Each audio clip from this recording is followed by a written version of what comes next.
चलिए ध्यान दीजिए। देखिए लास्ट क्लास में हमने बात की थी कि किस तरह से टेम्परेचर ये हमारा रेट ऑफ रिएक्शन को अफेक्ट करेगा, बराबर है ना।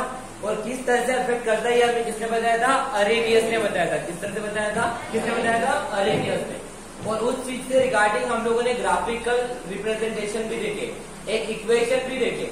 उस इक्वेशन से हमें पता चल रहा था कि जैसे मैं टेम्परेचर वेरी करता हूँ तो टेम्परेचर वेरी करने से किस तरह से हमारा रेट कांस्टेंट के ऊपर अफेक्ट करेगा, और अगर रेट कांस्टेंट के ऊपर अफेक्ट करेगा तो रेट ऑफ रिएक्शन के ऊपर अपने आप क्या हो जाएगा उसका अफेक्ट, बराबर है क्या। ग्राफिकली जब रिप्रेजेंटेशन देखे थे तो हमने ये देखे थे कि अरेनियस की इक्वेशन के हिसाब से हमने ग्राफ बनाए थे, याद करने की कोशिश कीजिए। कुछ याद आया क्या? जैसे हमने ये ग्राफ लिए थे जहां पे इस एक्सिस के ऊपर रिएक्शन कोऑर्डिनेट लिए थे, बराबर है। वाई एक्सिस के ऊपर हम लोगों ने पोटेंशियल एनर्जी लिए थे। हमने कंसिडर किए थे कि अगर मान के चले इस पॉइंट पे हमारा रिएक्टेंट है, इस पॉइंट पे हमारा क्या है? रिएक्टेंट। इस पॉइंट पे इसका मतलब अगर रिएक्टेंट की एनर्जी इतनी है तो क्या हो जाएगा? हमें ये पता है कि रिएक्टेंट या प्रोडक्ट में कन्वर्ट होगा, लेकिन कब कन्वर्ट होता है? जब वो किसको अचीव कर लेता है? एक्टिवेशन एनर्जी को, बराबर है ना। इंटरमीडिएट स्टेट को अचीव कर लेता है। अरे है या नहीं? इंटरमीडिएट स्टेट मतलब क्या होता है? जब वो एक्टिवेशन एनर्जी गेन कर लेता है। किसको गेन कर लेता है? Activation energy. थ्रेशोल्ड पॉइंट को गेन कर लेता है, याद है क्या? तो इस पॉइंट को हम लोग ने थ्रेशोल्ड पॉइंट कहते हैं। क्या कहते हैं? Threshold point. याद कीजिए सब चीजें, ओके। इसको हमने थ्रेशोल्ड पॉइंट कहते हैं, बराबर है ना। उसका रिएक्टर में अगर प्रोडक्ट बनाता है, मान के चलिए प्रोडक्ट की एनर्जी अगर सपोज टू बी प्रोडक्ट की एनर्जी अगर मान के चलिए रिएक्टेंट की कंपेरेटिवली कम है, इसका मतलब यहाँ पे कौन होगा? मेरा प्रोडक्ट, बराबर है क्या? सही है। तो गाइस इस पॉइंट को हम लोगों ने थ्रेशोल्ड पॉइंट कहते हैं। इसी को हम लोग इंटरमीडिएट स्टेट क्या कहते हैं? Intermediate state. Intermediate state. Intermediate state इसको इसलिए कहते हैं बिकॉज यहाँ पे इंटरमीडिएट का फॉर्मेशन होता है। इंटरमीडिएट का फॉर्मेशन होता है मतलब जहां पे वो रिएक्शन करने के लिए पूरी तरीके से तैयार हो जाते हैं, उस स्टेट को इंटरमीडिएट स्टेट कहते हैं।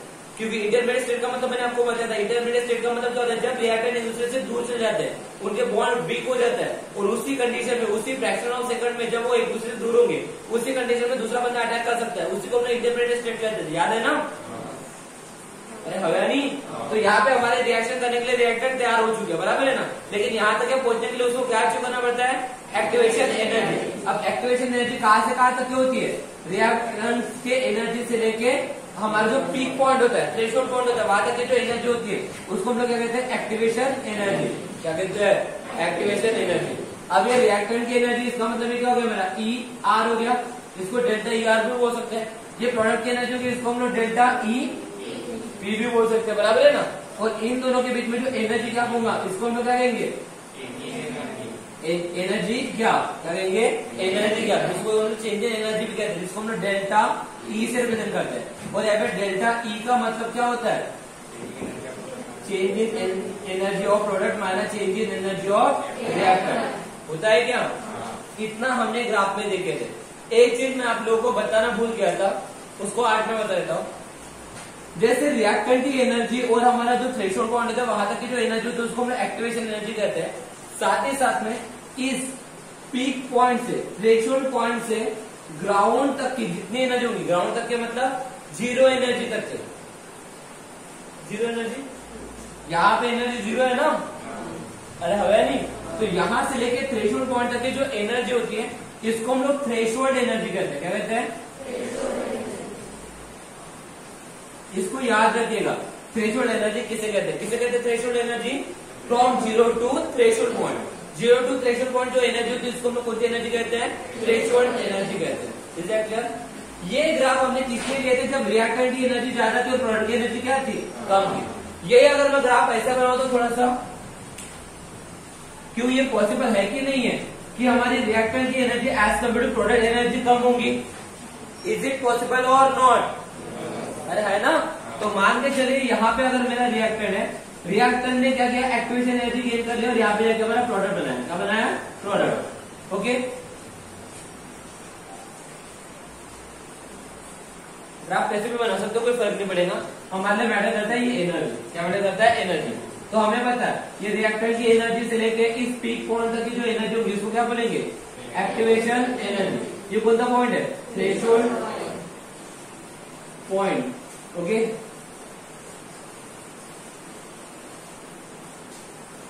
थ्रेशोल्ड पॉइंट, इसको इंटरमीडिएट स्टेट भी कहते हैं, बराबर है। अब गाइस यहाँ पे ध्यान दीजिए, ये था एक्टिवेशन एनर्जी, ये रिएक्टेंट एनर्जी, तो energy of reactant, change in energy of reactant, ये प्रोडक्ट के मतलब change in energy of product, बराबर है। इसके बीच में जो एनर्जी का उसको बोलेंगे क्या बोलेंगे, चेंज इन एनर्जी, बराबर है क्या। तो यहाँ पे चेंज इन एनर्जी का फॉर्मूला क्या हो जाएगा, बोलो, change in energy of product minus change in energy of reactant. कोई दिक्कत याद रखे, क्लियर है इतना, ओके। सो गाइस थोड़ा सा यहाँ पे ध्यान दीजिएगा, ठीक है। ये तो पता ही आपको, यहाँ से लेके यहाँ तक की कौन सी एनर्जी होती है, थ्रेशोल्ड एनर्जी, अभी थोड़ी देर पहले बताया, बराबर है। अब दोनों ग्राफ को एक बार थोड़ा सा अच्छे से देखिए, यहाँ पे रिएक्टेंट की एनर्जी ज्यादा है, प्रोडक्ट की एनर्जी कम है, तो मान के चलते हैं मेरी रिएक्टेंट की एनर्जी जो है 100 है और प्रोडक्ट की एनर्जी है 50, change in energy, okay. Reactant की एनर्जी है 100, प्रोडक्ट की एनर्जी है 50, दोनों केस में, ओके। दोनों केस में रिएक्टेंट की एनर्जी है 100, प्रोडक्ट की एनर्जी है 50, ओके। अब थोड़ा सा ध्यान दीजिए, इधर रिएक्टेंट की एनर्जी ज्यादा थी, प्रोडक्ट की एनर्जी कम थी, ओके। रिएक्टेंट की एनर्जी ज्यादा थी, प्रोडक्ट की एनर्जी कम थी, तो रिएक्टेंट की एनर्जी कितना लिया मैंने 100, प्रोडक्ट की एनर्जी कितनी लिया 50, पूछते वैल्यू, प्रोडक्ट माइनस रिएक्टेंट होता है, प्रोडक्ट की एनर्जी कितनी है 50 माइनस रिएक्टेंट की एनर्जी कितनी है 100, बराबर है। तो कितना हो जाएगा -50, तो यहाँ पे चेंज इन एनर्जी कितना है -50। मुझे पता चेंज इन एनर्जी जब निगेटिव होती है तो रिएक्शन मेरी एक्सोथर्मिक होती है, एंडोथर्मिक होती है, एक्सोथर्मिक कौन सी होती है। जब आपको रिएक्टेंट की एनर्जी ज्यादा दिखेंगी as compare to product energy, तो समझ लेना वो रिएक्शन कैसी है, एक्सोथर्मिक रिएक्शन है। तो ये ग्राफ एक्सोथर्मिक का था, ये ग्राफ किसका था, एक्सोथर्मिक रिएक्शन का था, इतना समझा, अरे हाँ ना। अब इधर ध्यान दीजिए, यहाँ पे रिएक्टेंट की एनर्जी कम है, प्रोडक्ट की एनर्जी ज्यादा है, तो ये उल्टा कर लो अभी यहाँ पे, अरे हाँ ना।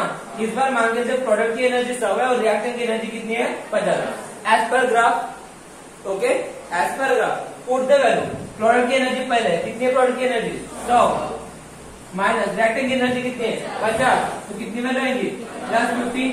तो वैल्यू अगर चेंज इन एनर्जी की वैल्यू अगर 50 आई है तो इस समय हमारी रिएक्शन कौन सी होंगी, एंडोथर्मिक, कौन सी होंगी, एंडोथर्मिक। मैंने थोड़ी देर पहले बोलते टाइम में बोला था कि ये वैल्यू दोनों के लिए सेम लेना है, थोड़ा सा मिस्टेक हो गया था, समझ में आ गया ना। बस हमें ग्राफ देख के पता करना है कि रिएक्टेंट की एनर्जी कितनी है और प्रोडक्ट की एनर्जी कितनी है, ज्यादा कम के हिसाब से मैंने इसी वैल्यू को अल्टर किया और कुछ भी नहीं किया। मैंने ये सब क्यों बताया, कभी कभी आप लोगों को ग्राफ दिया रहता है और ग्राफ देने के बाद आपको ये पूछा जाता है कि ये ग्राफ किसका है, एंट्रेंस एग्जामिनेशन में, ओके, स्टेट बोर्ड में नहीं पूछेगा, आपको ग्राफ दिया जाएगा और पूछा जाएगा कि ये ग्राफ एक्सोथर्मिक के लिए है या एंडोथर्मिक के लिए, रिएक्शन के नाम दिए जाएंगे, ओके। ये ग्राफ दिया रहेगा या फिर पूछा जाएगा एक्सोथर्मिक के लिए या एंडोथर्मिक के लिए, इज दैट क्लियर। तो आप ग्राफ देख के पता कर पाओगे अभी कि कौन सा ग्राफ किसके लिए, एक्सोथर्मिक का ग्राफ कौन सा है, एंडोथर्मिक का ग्राफ कौन सा है, समझा क्या। ये चीज लास्ट क्लास में नहीं समझाया था, इसलिए समझाया है, कोई दिक्कत है। दो चीजें बताया कि एक्सोथर्मिक और एंडोथर्मिक का ग्राफ कौन सा होगा, और दूसरी चीज थ्रेशोल्ड एनर्जी किससे करते हैं। क्या इतना क्लियर है सबको, कोई दिक्कत है याद रख के, अरे हाँ है ना। और उसके बाद हमने कल ये भी एक वो भी ग्राफ देखे थे जब मैंने गैसेस को फ्रैक्शन में लिया था, अरे हाँ है ना। और वहां पे देखे थे हमने कि जब मैं टेम्परेचर बढ़ाता हूँ तो किस तरह से रेट वैरी होता है करके, याद है, याद है क्या। टेम्परेचर बढ़ाने के बाद रेट किस तरह से वैरी होता है, पहले 100 में से 12 गैसेस सिर्फ एक्टिवेशन एनर्जी को अप्रोच कर रहे थे, मतलब 12 ही गैसेस प्रोडक्ट बनाने के लिए तैयार हो रहे थे, बराबर है। लेकिन सेकंड टाइम में जैसे टेम्परेचर बढ़ा दिया तो क्या हो गया था, 24 गैसेस तैयार हो गए थे 100 में से, मतलब रेट बढ़ गया था। तो इस तरह से हमने देखी कि किस तरह से टेम्परेचर हमारा रेट ऑफ रिएक्शन को अफेक्ट करता है। और फाइनली उस इक्वेशन को हम लोगों ने सिंप्लीफाई किए थे, और इक्वेशन को सिंप्लीफाई करके फाइनली हम लोग वहां तक पहुंचे थे कि जिस इक्वेशन का यूज करके हम लोग न्यूमेरिकल को अप्रोच कर सकते हैं। और एक ग्राफ हमने ये भी देखे थे, कौन सा, जब हम लोगों ने इक्वेशन को स्ट्रेट लाइन की इक्वेशन में कन्वर्ट करके ग्राफ बनाए थे जहाँ पे स्लोप डिक्रीज हो रहा था, कुछ याद आया क्या। हर ग्राफ का अपना एक इम्पोर्टेंस होता है, मैं पहले बता रहा हूँ, इज दैट क्लियर। ग्राफ मजाक मजाक में तुम्हारे सिलेबस में दिए नहीं जाते कि चलो ना यार दे देते। हम बहुत बार ऐसा होता है कि ग्राफ को हम लोग मजाक समझते हो, पढ़ते ही नहीं है, लेकिन ग्राफ का बहुत बड़ा इंपॉर्टेंस होता है, बहुत सारी चीजें हमें एक्सप्लेन करती है, इज दैट क्लियर। तो क्या ये दोनों ग्राफ समझे आपको। और लास्ट क्लास में और 2 ग्राफ पढ़ाए थे, वो फ्रैक्शन ऑफ गैसेस के और एक स्ट्रेट लाइन वाला एक्टिवेशन एनर्जी का, सॉरी हाँ अरेनियस इक्वेशन का। और इन्हीं ग्राफ को तुम लोग अरेनियस ग्राफ भी कहते हो। क्या कहते हो, अरेनियस ग्राफ। इन ग्राफ को अरेनियस ग्राफ के नाम से भी पहचाना जाता है। समझा क्या? आगे बढ़ो। चलो आज हम लोग हमारा मेन टॉपिक स्टार्ट करेंगे। आज लेसन का लास्ट टॉपिक है कि कैसे कॉन्सेंट्रेशन रेट ऑफ रिएक्शन को अफेक्ट करता है, ये देख लिए थे। कैसे टेम्परेचर रेट ऑफ रिएक्शन को अफेक्ट करता है, ये देखिए। आज का हमारा लास्ट टॉपिक है कि किस तरह से कैटालिस्ट रेट ऑफ रिएक्शन को अफेक्ट करेगा, ये हम लोग देखने वाले हैं। तो स्टार्ट करें।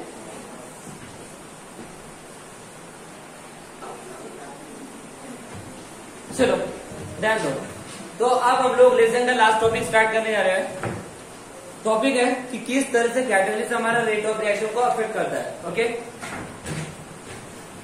Affect of catalyst on rate of reaction. Rate of reaction को किस तरह से कैटालिस्ट हमारा अफेक्ट करेगा, ये चीज हम लोग देखने वाले हैं। अब कैटालिस्ट क्या करता है, ये मैं इसके पहले कई बार आपको समझा चुका हूं। बताइए कैटालिस्ट क्या करता है?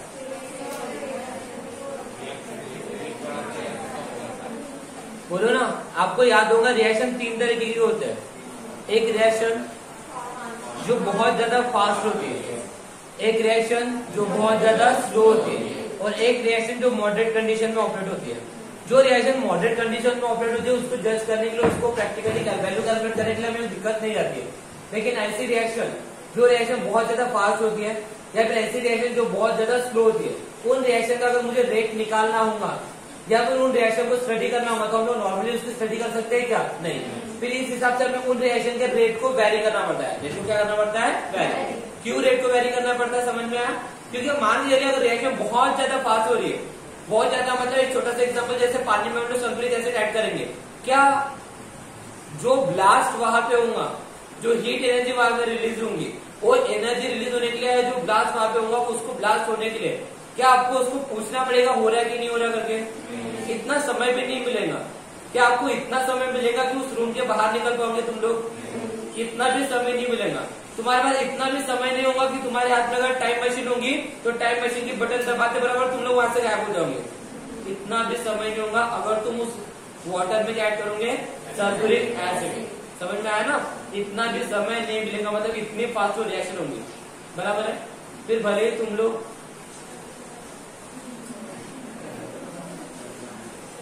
कोई मिल गया क्या? जादू नहीं, कोई अनिल कपूर की पिक्चर थी।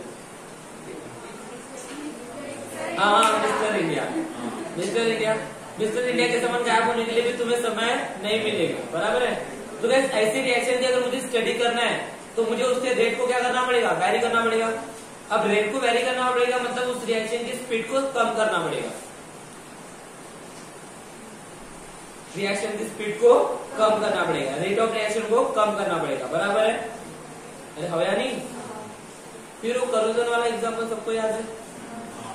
करोजन होने के लिए हमारे पे इतने हम लोग खाली पीली तो बैठे नहीं है, 12वीं क्लास के स्टूडेंट है। आफ्टर ऑल पढ़ाई के लिए भी हमें समय नहीं मिल रहा है, तो इतने खाली पीली थोड़ी ना बैठे कि वो करोजन होते हो रहा है कि नहीं हो रहा है, हो रहा है कि नहीं हो रहा है देखते बैठेंगे, क्योंकि वो रिएक्शन बहुत ज्यादा स्लो चल रही है।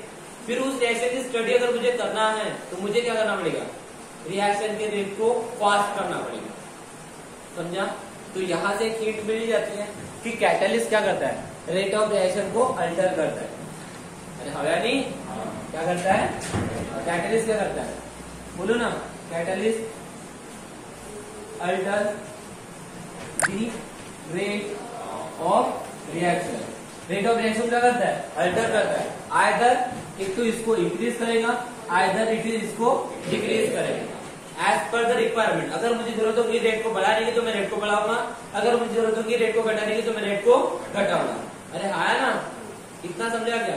और ये कभी भी किसी भी केमिकल रिएक्शन में पार्टिसिपेट नहीं करता है। कैटालिस्ट वो होते हैं जो केमिकल रिएक्शन में पार्टिसिपेट तो नहीं करते लेकिन रेट ऑफ रिएक्शन क्या करते हैं? अल्टर करते हैं। विदाउट पार्टिसिपेटिंग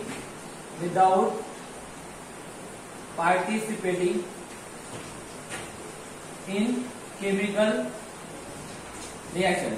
केमिकल रिएक्शन में बिना पार्टिसिपेट किए, केमिकल रिएक्शन को बिना पार्टिसिपेट किए क्या करता है? केमिकल रिएक्शन के रेट ऑफ रिएक्शन क्या करता है? अल्टर करता है। एग्जाम्पल से समझाना पड़ेगा, समझ में आ चुका है? ये जो कैटलिस्ट होते हैं पंडित जी के समान होते हैं। किसके समान होते हैं? पंडित जी। पंडित जी जानते हो ना, शादी करवाते हैं, शादी में आते तो है, लेकिन कभी शादी में पार्टिसिपेट करते हैं क्या? नहीं। कभी आपने देखे हो कि पंडित जी दुल्हन को लेके भाग गया, या पंडित जी ने दूल्हे को लेके भाग गए, ऐसा कभी देखे हो क्या? नहीं। वो सिर्फ आते हैं और आपकी शादी करवाते हैं, लेकिन उनके ऊपर डिपेंड करता है कि वो आपकी शादी फास्ट कराएंगे या स्लो कराएंगे।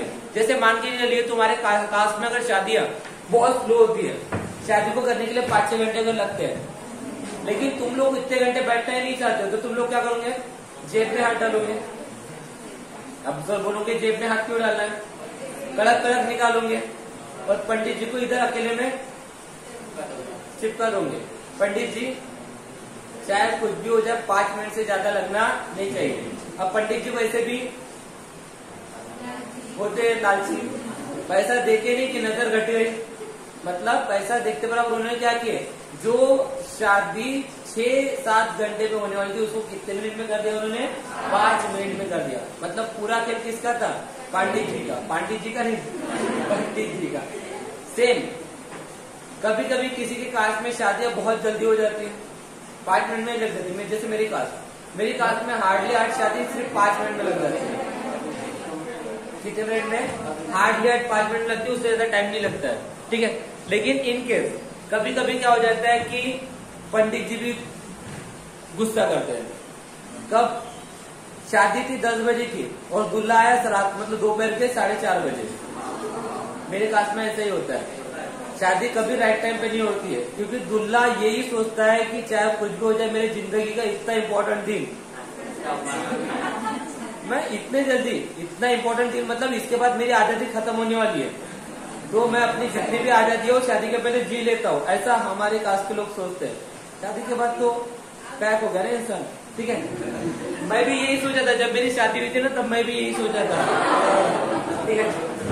तो समझ में आया? तो जैसे मान के लिए कि पंडित जी है, अब पंडित जी ने वेट कर रहे हैं भाई, क्योंकि उनकी दूसरी भी शादी की बुकिंग ली हुई थी, दूल्हा आएगा दूल्हा आएगा दूल्हा आएगा दूल्हा आएगा।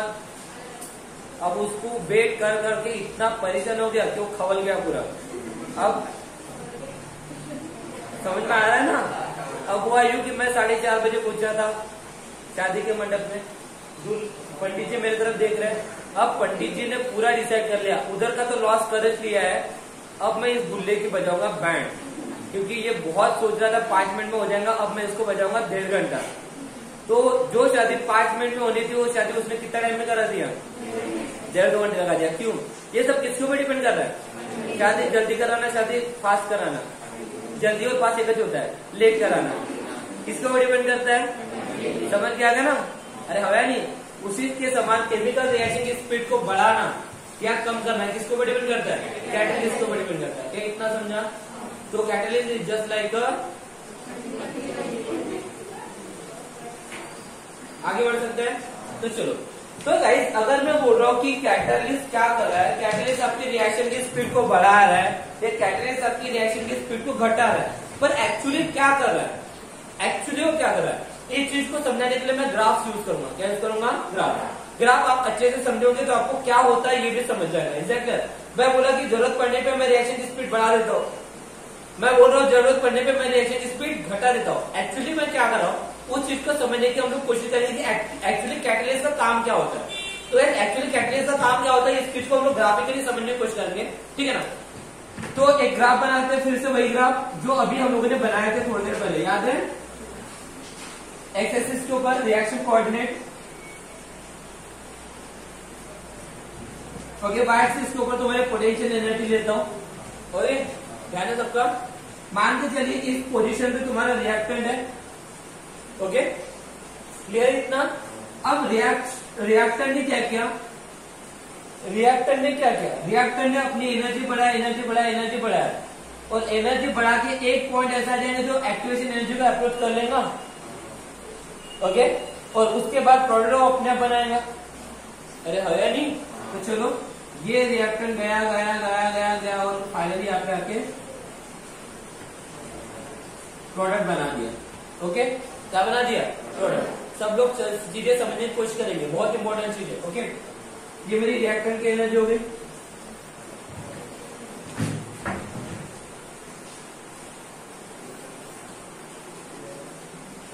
और ये मेरी प्रोडक्ट की एनर्जी हो गई। ओके, यहाँ तक कोई दिक्कत है? ओके, ये मेरी एक्टिवेशन एनर्जी हो गई। क्या हो गई? Activation energy EA।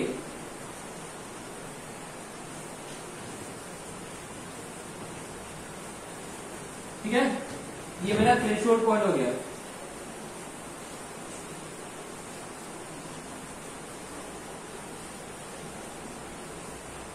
जिसको हम लोग इंटरमीडिएट स्टेज भी कहते हैं, जहां तो कोचिंग के बाद फिर प्रोडक्ट बनाना स्टार्ट कर देगा। Is that clear?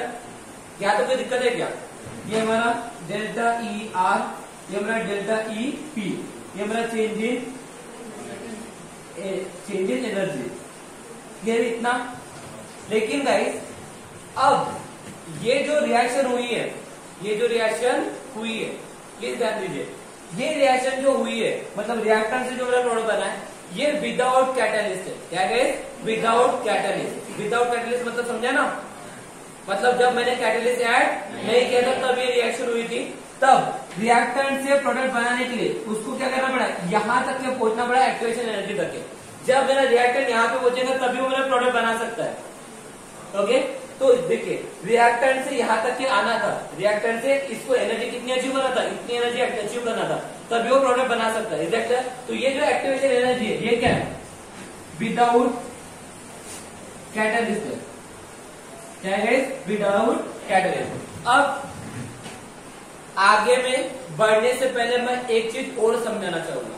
आगे बढ़ने से पहले मैं आपको एक चीज और समझाना चाहूंगा, उस चीज को थोड़ा सा और समझिएगा। ठीक है, ध्यान दीजिए। मान के चलिए ये एक पहाड़ है, ये क्या है? पहाड़ है। पहाड़ है और बरसात का मौसम है। बरसात का मौसम है। कौन सा मौसम है? बरसात का मौसम है। तो हुआ यूं कि आप लोगों का मूड हुआ कि आज घूमने जाना है करके। कहा जाना है? घूमने जाना है करके। तो आप 10 फ्रेंड्स, कितने फ्रेंड्स?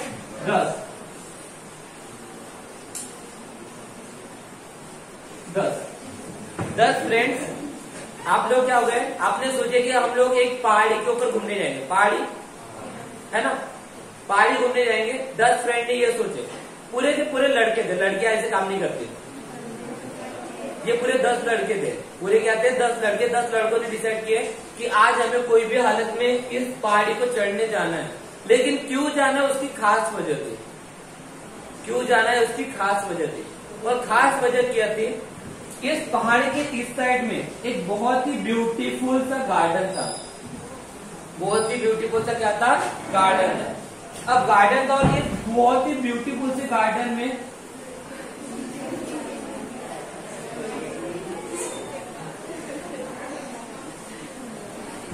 बिल्कुल 10 खूबसूरत सी नारियां थी।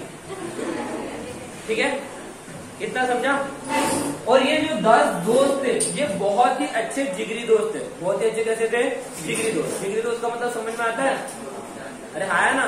जिगरी दोस्त का मतलब है जाएंगे तो सब एक साथ जाएंगे, नहीं तो एक भी नहीं जाएगा। तो बात ऐसी है कि जब ये पहाड़ी इन 10 दोस्तों को चढ़ना था, तो इसमें कुछ लोग बड़े थे और कुछ लोग छोटे थे। तो जो बड़े लोग थे ये इस पहाड़ी को आराम से चढ़ पा रहे थे। बड़े लोग तो मान लेते हैं यहाँ पे 5 बड़े लोग हैं और 5 छोटे लोग हैं। तो ये 10 लोगों में 5 लोग ऐसे थे जो आराम से इस पहाड़ी को चढ़ सकते थे। आराम से इस पहाड़ी को चढ़ सकते थे। और अगर वो यहाँ पे पहुंच गए तो आराम से भी तो उतर ही रहेंगे।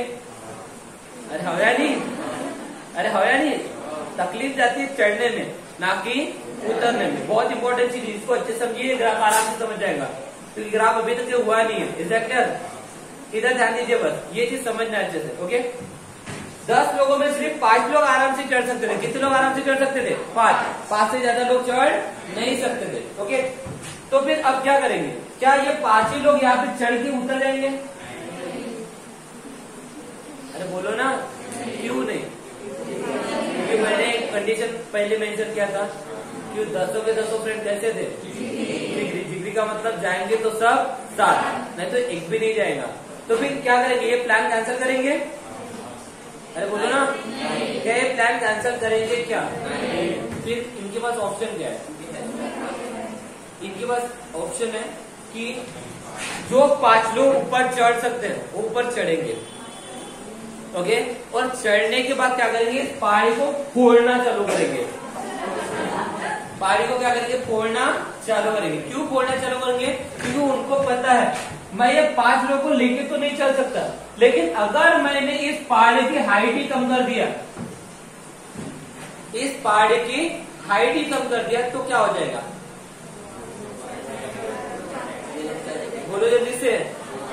पहाड़ी की हाइट कम करूंगा तो क्या होगा, अब ऐसे देंगे जो नहीं भी चढ़ सकते थे वो भी चढ़ जाएंगे। समझा क्या भाई, मैं वो 5 लोगों को खींचते हुए ऊपर लेके नहीं जा सकता था, लेकिन मैं एक काम जरूर कर सकता था, क्या, मैं इस पहाड़ी को कम कर सकता था। अगर मैं इस पहाड़ी को ही कम कर दूं तो अब क्या हो जाएगा, पहले अगर 5 चढ़ सकते तो अब कितने चढ़ पाएंगे, 10। अरे हाँ ना, और अगर 10 के 10 यहाँ पे पहुंच गए तो आप जानते हो हम सबके सब उधर उतर ही जाएंगे।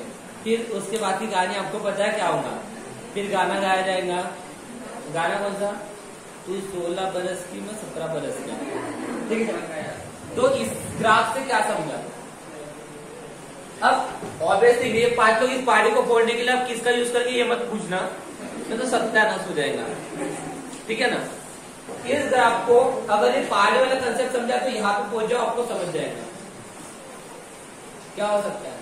गाइस ये जो आपको दिख रहा है, देखो फिलहाल यहां से लेके एक्टिवेशन एनर्जी इतनी थी, मैंने क्या किया, पहले जब विदाउट कैटालिस्ट रिएक्शन किया तो एक्टिवेशन एनर्जी इतनी थी, तो रेट कम था, रेट क्या था, कम, 5 लोग चढ़ पा रहे थे। अरे हाँ ना, क्या बोला, समझा। लेकिन मैंने क्या किया, अगर मुझे रेट बढ़ाना है तो मैंने क्या किया, रेट बढ़ाने के लिए किसको कम किया, एक्टिवेशन एनर्जी को, पहाड़ी को कम किया था।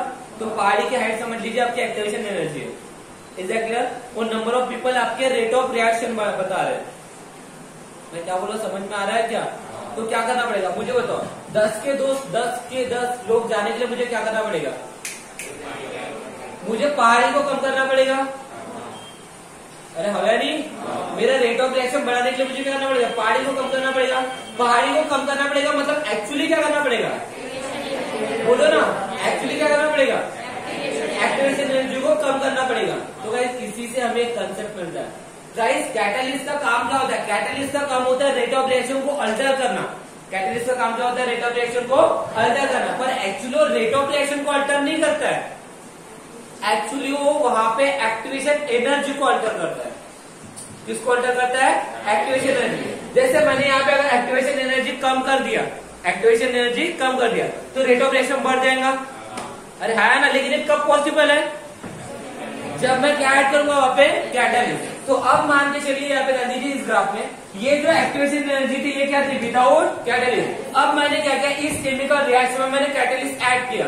कैटालिस्ट क्या किया, ऐड। और मेरा काम क्या था, मुझे रेट ऑफ रिएक्शन को बढ़ाना था, रेट ऑफ रिएक्शन को घटाना नहीं था, रेट ऑफ रिएक्शन को बढ़ाना था। तो रेट ऑफ रिएक्शन को बढ़ाने के लिए मैंने क्या किया, अगर मुझे यहाँ पे रेट ऑफ रिएक्शन बढ़ाना है तो रेट ऑफ रिएक्शन बढ़ाने के लिए मुझे एक्चुअली क्या करना पड़ेगा, मुझे यहाँ पे एक्चुअली करना पड़ेगा गाइस एक्टिवेशन एनर्जी को कम, एक्टिवेशन एनर्जी को करना पड़ेगा कम। तो ग्राफ बना रहा हूं,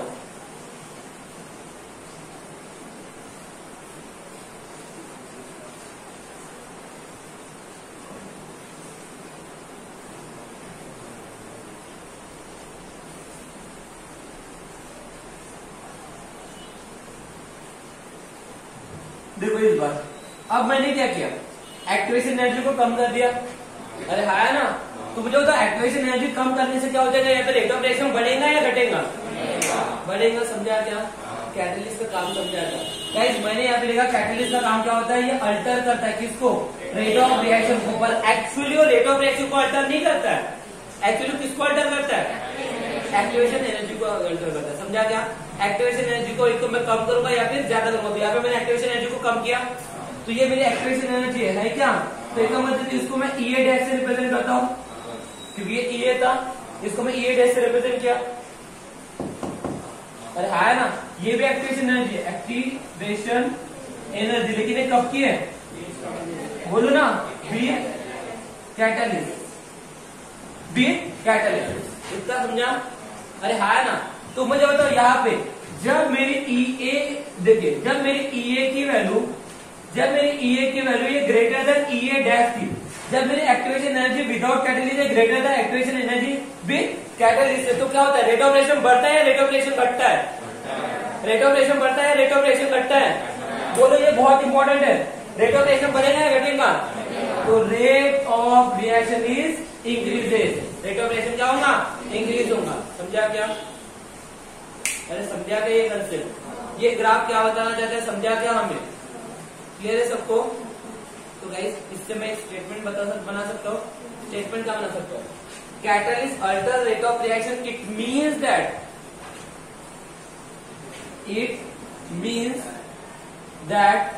it alter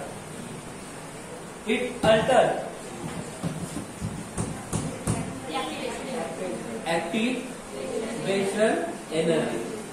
It means that it alters activation energy. Is that clear? तो गाइस जो कैटलिस्ट एक्टिवेशन एनर्जी को घटाता है, और रेट ऑफ रिएक्शन को बढ़ाता है, उस कैटलिस्ट को कहा जाता है पॉजिटिव कैटलिस्ट। क्या कहा जाता है? Positive catalyst. आज तक हमने कभी ये ग्राफ भी सुने थे, आज तक सिर्फ एक ही चीज सुने थे, कैटलिस्ट। आज हमने एक नई चीज पढ़ी, पॉजिटिव कैटलिस्ट। तो गाइस पॉजिटिव कैटलिस्ट का मतलब क्या होता है? क्या होता है बोलो?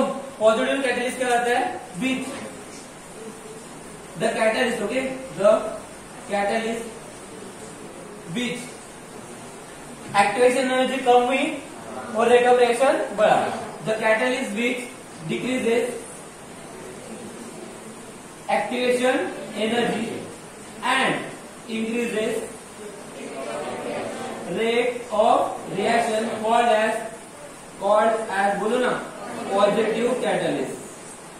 उसको हम लोग क्या कहते हैं? पॉजिटिव कैटलिस्ट कहते हैं। समझा क्या? अरे हाँ ना। पर ये कब करना पड़ा? जब मुझे रेट ऑफ रिएक्शन बढ़ाना पड़ा। कभी कभी हमें रेट ऑफ रिएक्शन को घटाना भी पड़ता है। तो अब ग्राफ बनाएंगे जब मुझे रेट ऑफ रिएक्शन को घटाना हो। Is that clear? इसी एग्जांपल से समझाता हूं फिर से एक बार, ठीक है? 10 लोग थे, 10 लोगों को क्या करना था? वो पहाड़ी चढ़ के उतरना था, क्योंकि उधर साइड में एक ही खूबसूरत लड़की थी और एक लड़की थी। ऐसा नहीं बोला कि एक ही खूबसूरत लड़की थी का मतलब बाकी सब काले कुले थे, एक ही लड़की थी वहां पे। तो क्या होगा बताओ? सब क्या सोचेंगे? सब मतलब उनमें जो सबसे बड़ा इंसान होगा जो उस पहाड़ी को चढ़ सकता है। मतलब अगर मान के लिए फिलहाल सबके सब चढ़ रहे, फिलहाल अगर सबके सब चढ़ रहे, तो क्या होगा? उनमें से एक शातिर इंसान क्या करेगा? अरे बोलो ना, पहाड़ी की हाइट को बढ़ा देगा। क्यों? क्योंकि पहाड़ी की हाइट बढ़ेगी तो जो लोग पहले पहाड़ी आराम से चढ़ रहे थे, पहाड़ी की हाइट बढ़ी तो इससे चढ़ पाएंगे क्या? नहीं। और आराम से उसको अप्रोच कर पाएंगे। हम लोग समझा? नहीं समझा? समझा कि नहीं समझा? अरे हमें नहीं, सिंपल यहाँ पे आ सकते हो। अगर मुझे रेट ऑफ रिएक्शन को घटाना है तो क्या करना पड़ेगा? इस पहाड़ी का हाइट को बढ़ाना पड़ेगा। मतलब एक्चुअली क्या करना पड़ेगा? एक्टिवेशन एनर्जी को बढ़ाना पड़ेगा। अरे हाँ ना, अगर मैं एक्टिवेशन एनर्जी को बढ़ाऊंगा, तो क्या हो जाएगा? अगर मैं एक्टिवेशन एनर्जी को बढ़ाऊंगा तो मेरा रेट ऑफ रिएक्शन घट जाएगा, और जिस कैटेलिस्ट की वजह से ये होगा उस कैटेलिस्ट को क्या बोलेंगे? Negative catalyst. ग्राफ बना के दिखाओ क्या? बोलो जल्दी से। ग्राफ बना के दिखाना पड़ेगा, ये स्टेटमेंट लिख के देना पड़ेगा, जल्दी बोलो। ये वाली कंडीशन वहां पे क्या हो जाएगी? EA dash is greater than EA। समझ में आया क्या? ये बहुत इंपॉर्टेंट है, क्योंकि इसके ऊपर भी एंट्रेंस एग्जामिनेशन में सवाल होते हैं कि ये आपको कंडीशन दिया जाए ना, और इसके ऊपर क्वेश्चन पूछा जाएगा, कुछ भी हो सकता है, कुछ भी हो सकता है। डैश और नॉर्मल डैश वाले का मीनिंग पता होना चाहिए। मतलब जहाँ पे डैश नहीं हो आपका विदाउट होता है, और जहाँ पे डैश होता है वो विद कैटेलिस्ट होता है। ये अगर कंडीशन दी जाएगी तो आपको कुछ भी हो सकता है कि रेट ऑफ रिएक्शन बढ़ेगा या घटेगा या वॉटर इट में भी, या फिर वो कौन सा कैटेलिस्ट ये काम करेगा, ऐसे वैसे बहुत सारे सवाल पूछे जा सकते हैं। बस आपको इसका मतलब पता होना चाहिए। चलो ग्राफ बना ही देता हूँ। पक्का बना के नहीं दूं? बना ही देता हूँ, टाइम है मेरे पास। तो खाली पहले टाइम पास करने की जगह ग्राफ पे बना लेता हूँ। लेकिन समझ गया होगा निगेटिव कैटलिस्ट का मतलब क्या होगा। निगेटिव कैटलिस्ट में क्या होगा, बस ये चीजें स्टेटमेंट बदलेंगे, यहाँ पे डिक्रीज की जगह इंक्रीज आएगा और इंक्रीज की जगह डिक्रीज आएगा। समझा क्या? तो लिख दो यहाँ पे निगेटिव कैटलिस्ट, निगेटिव कैटलिस्ट। बोलो क्या होगा निगेटिव कैटलिस्ट का मतलब? The catalyst which increases activation energy and decreases rate of reaction called as negative catalyst। तो दो कैटलिस्ट आज हमने पढ़े, याद रहेंगे ये क्या करते करके। पॉजिटिव कैटलिस्ट का काम क्या होता है, निगेटिव कैटलिस्ट का काम क्या होता है, पता है ना। और ये अपोजिट, देखिए ये इनवर्सली प्रोपोर्शनल है, activation energy and rate of reaction एक दूसरे से। समझा क्या? भूलिएगा मत, इनवर्स प्रोपोर्शन में एक बढ़ता तो एक घटता है। ओके, ग्राफ तो सिंपली है भाई, रिएक्शन कोऑर्डिनेट, यहाँ पे पोटेंशियल एनर्जी। पहला यहाँ पे मान के लिए तुम्हारा रिएक्टेंट है, यहाँ पे मान के लिए तुम्हारा प्रोडक्ट है। तो ये वाला ग्राफ जो है ये क्या है, ये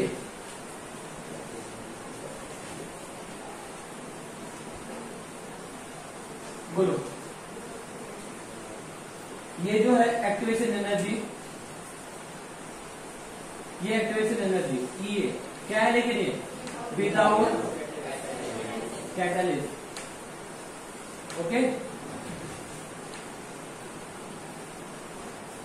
ओके, अब मैंने क्या किया, कैटलिस्ट ऐड किया, अरे हवा नहीं, तो एक्टिवेशन एनर्जी बढ़ गई, अरे हाँ है ना,